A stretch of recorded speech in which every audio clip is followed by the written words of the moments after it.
for people who want to apply for skilled worker visa as well. And even if they want to extend their visa, Yes. or someone who is on student visa or graduate visa and they want to switch to skilled worker. Wanna get out of my own head. Wanna let So what's happening with the skilled and sponsorship license? So every tear I got put on a dress. When they change a process, it doesn't come on online, right? Like because you deal they are it not every day. changing the immigration. I don't wanna hate you, but I wanna love. Anyone who is going for extension as well, they started asking this additional information. Now, out of 10, My mind's made up into what's they ask, can I apply for sponsorship license for a fuel station or a corner shop? Yes, you can still apply. However, wanna throw away your enmity. if you want to sponsor someone who is on student visa or bring outside the UK, then Clean, wanna pick this thing up right. people who already have sponsor license, now Home Office started visiting in person as well as they started doing. The other. Hi guys, welcome back. This is the third episode of this month, and welcome back to Hatman. So, as we promised, we are getting into the skilled worker and sponsorship visa Sponsorship license. license detail, because I think who should watch this is mainly people who own a company and you are in a process of getting a new sponsorship license for yourself, for your company, and for people who want to apply for skilled worker visa as well. And even if they want to extend their visa, Yes. or someone who is on student visa or graduate visa and they want to switch to skilled worker Superb. visa. So you all can there's a lot of information coming your way. Please stay tuned. Okay, and if you're watching this without subscribing, please do subscribe, because we have lots and lots of important videos coming your way. Let's get into the topic now. So I'm directly going to ask the leading immigration lawyer and the consultant, Mr. Badri Balavenkatesan. Hello, sir. How are you? Hi. Yes. So for the newcomers, a quick introduction. So Mr. Badri Balavenkatesan has a company called Universal Fortune Limited. You can reach them on www.ufvisas.com. They have all the information. You can book an appointment, consultation, everything online there. They are level 3 in IAA, which means that they can represent you in any court in the UK as long as the case is regarding immigration. Correct. So they have been in this business for more than a decade now. They have Almost 2 decades. 2 decades now. So almost they're getting there to the second decade. And they have more than 6,000 plus happy customers. They are a award-winning immigration consultancy firm. So let's get into the topic now. Absolutely. So what's happening with the skilled and sponsorship license? So, Home Office hasn't changed any immigration rules, but they are changing the process of getting a skilled worker visa and sponsorship license. So first we will talk about skilled worker visa. What are the changes? I mean, what are the process, how they are scrutinizing. We will talk about it. Then we will move to sponsorship license. So when they change a process, it doesn't come online, right? Like because you deal They are it not every day. changing the immigration rules. Rules, The yeah. rules are still the same. Yeah. But So only when they change the rules, it comes out. Exactly. But the process, you see it happening in front of you, Absolutely. and that's the reason you're sharing this. Absolutely. Okay, So that's it will fine. help people. Yeah.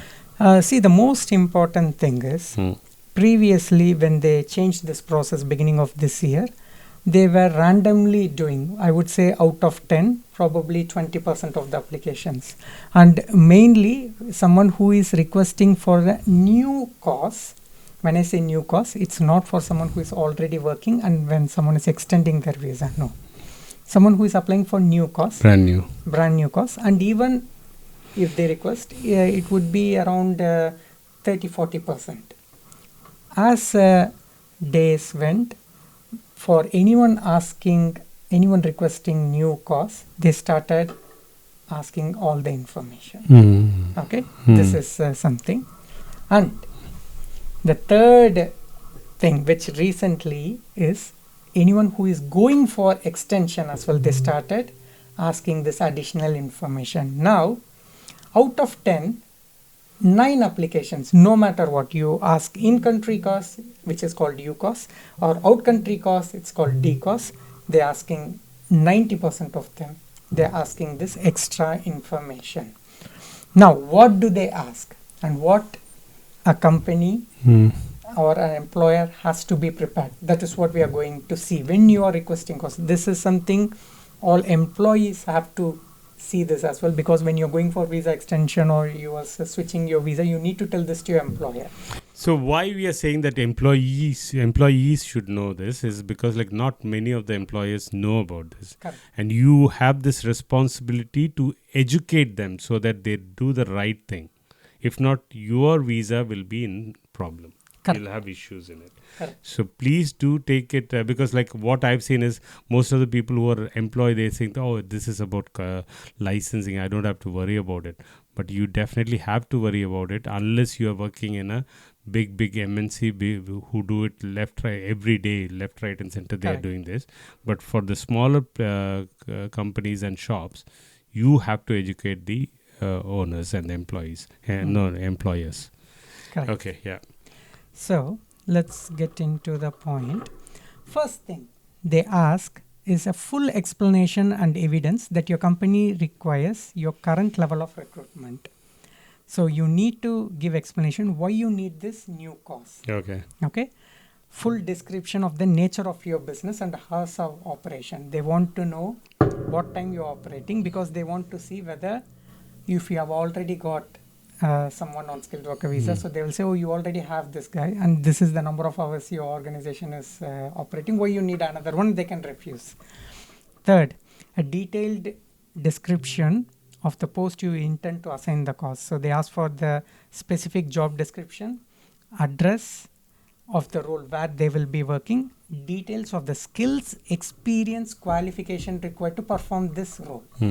Okay.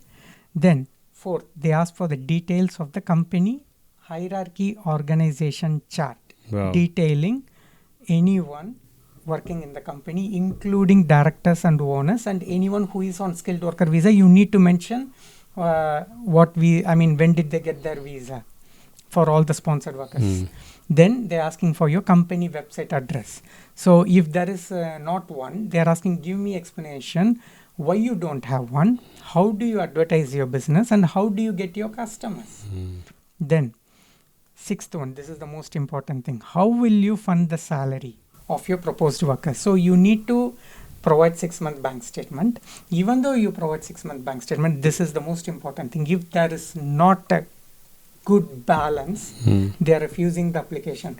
I come across many of my clients who are doing extremely well in profit, and whatever excess of funds they have, they buy it as a stock, and they keep the balance low. So it gets refused, and then you have to justify it, and you have to take it further. Sometimes we have taken to pre-action protocol and provide the explanation that company is in profit and we have got in stock, but the company can afford it. So the recommendation. What is a good balance now?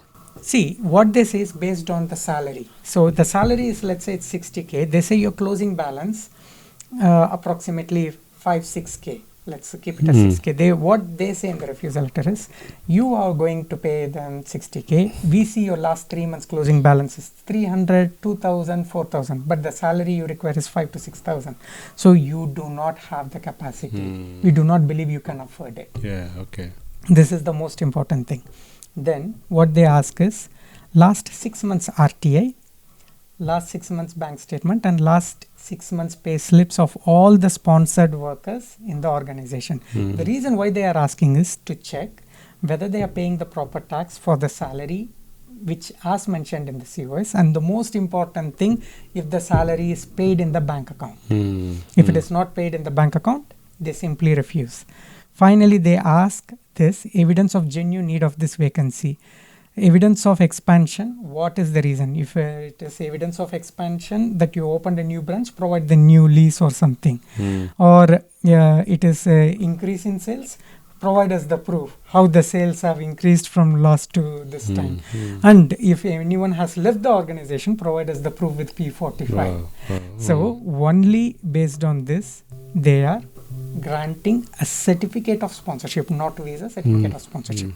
Now what happens is, once they get the COS and they make application, the they have strictened the process for the skilled worker visa as well. Now they started doing interview. As we said in the earlier one, they started with less and they gradually increased the number of people. The same thing now. They started interviewing, I would say, almost 40 to 50% of the applications. Yeah. You can definitely avoid the interview if you can make a very strong application with all justification. Of course, if you want to do us, please contact us. We can provide that service to you. Super. But so we have put the contact in the description. Details. Please do Yes. contact them. Yeah.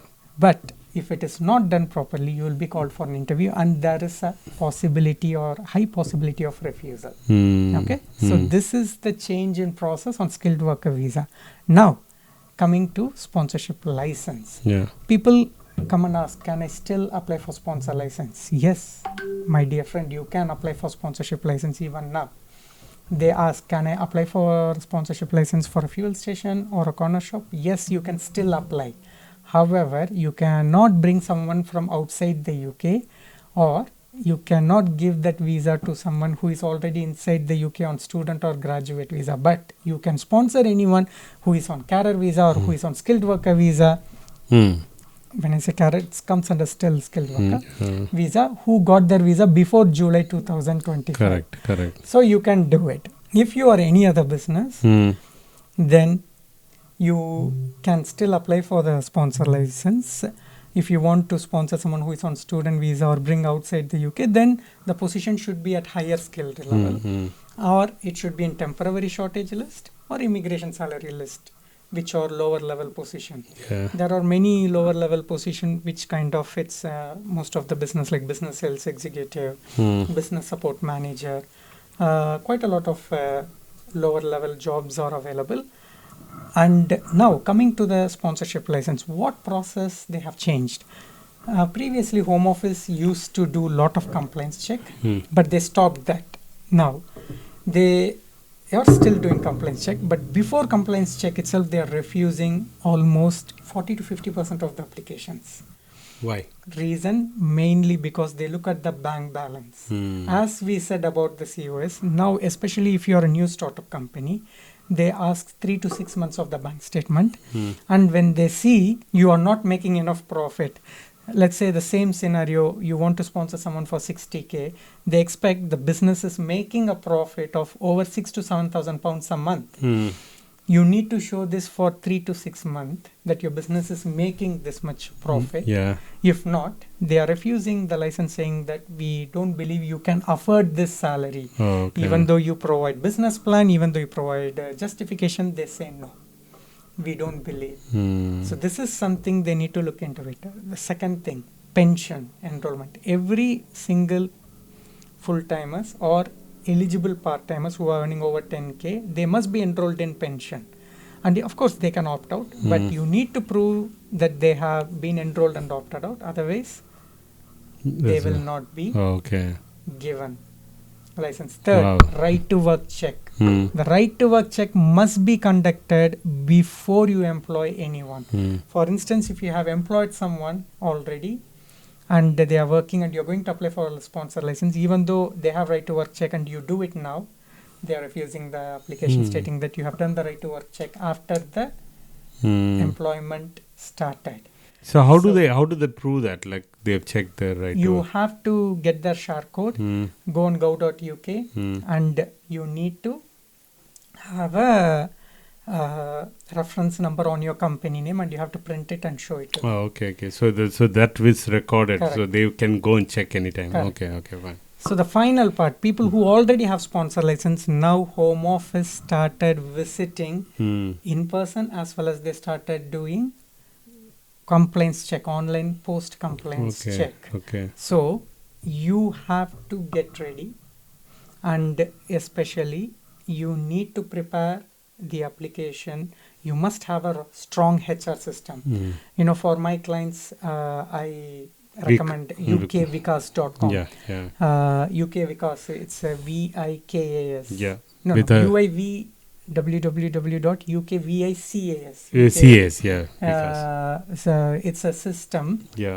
I'm not saying you have to get that system. You can have any system which meets all the sponsorship duties Yeah. requirement. If you do not have a robust HR system, your application, I mean your license can be revoked, and all your staff's visa can be curtailed.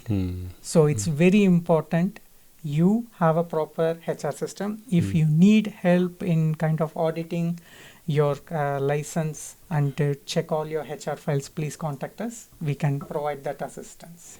Super. Okay. So if you're a company and you are worried about this, you have plenty of other options as well. HR systems are there all around.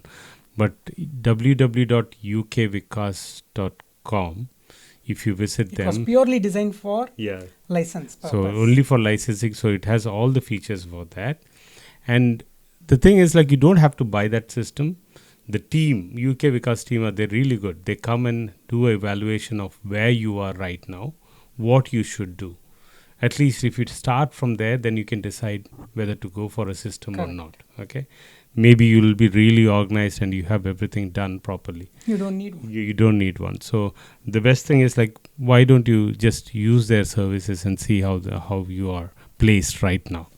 All right. Thank you. Cool. And if you guys like have any queries or any other specific questions, please do contact us. And you have the numbers and you have the full information about www.ufvisas.com, and you can book an appointment and speak to them. Super. Sure.